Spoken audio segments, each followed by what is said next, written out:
जरा सोचिए, अगर आपको बोला जाए कि आप बिना ब्याज के कोई भी महंगी चीज ले सकते हैं 0% इंटरेस्ट पर, तो आप क्या करेंगे?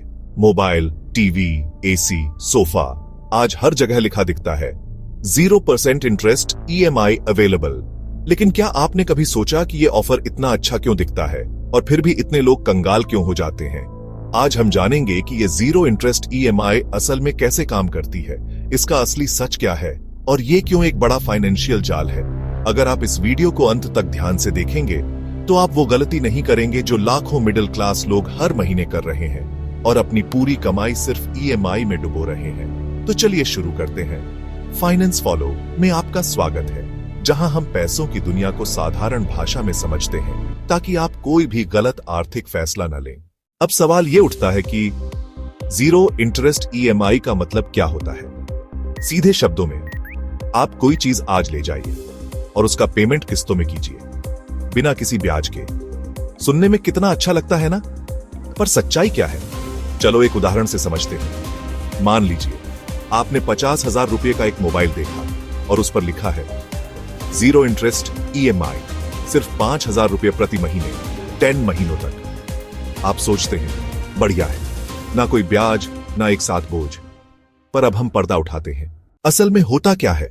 जब आप ये EMI लेते हैं तो दुकानदार और फाइनेंस कंपनी के बीच एक गुप्त सौदा होता है। मान लीजिए वो मोबाइल जिसकी MRP है 50,000 रुपये, उसे फाइनेंस कंपनी को बेच दिया जाता है सिर्फ 45,000 में। बाकी के 5,000 रुपये वो कंपनी आपसे EMI के बहाने वसूलती है। लेकिन ये ब्याज की तरह लिखा नहीं जाता ताकि आपको लगे कि आपको 0 इंटरेस्ट मिल रहा है। मतलब ब्याज छिपा होता है लेकिन आप पूरा चुका रहे होते हैं। इसे कहते हैं डिस्काउंट फॉर गोइंग। दूसरे शब्दों में, अगर आप कैश पेमेंट करते तो आपको मिल सकता था 5,000 रुपये का डिस्काउंट, लेकिन EMI लेकर आपने वो छूट छोड़ दी। अब सोचिए, क्या ये इंटरेस्ट नहीं हुआ? बस इसे छिपाकर 0% का जाल बिछाया गया है। अब आते हैं दूसरी चाल पर, प्रोसेसिंग फीस। कुछ कंपनियां 0 इंटरेस्ट EMI पर भी आपसे 2,000 से 3,000 रुपये तक की प्रोसेसिंग फी लेती है। मतलब नाम भले ही ब्याज रहित हो, लेकिन अंदर से वो खर्चा कई गुना ज्यादा हो जाता है। अब एक और चालाकी, प्री क्लोजर चार्जेस।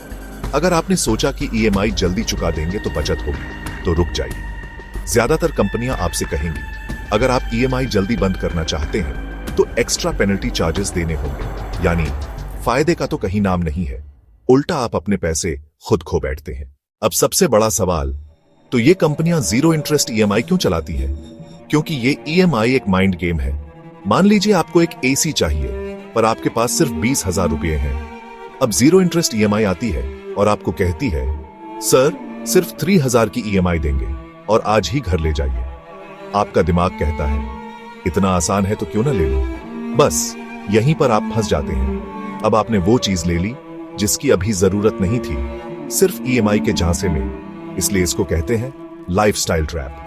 और यही ट्रैप धीरे धीरे बन जाता है EMI का जाल।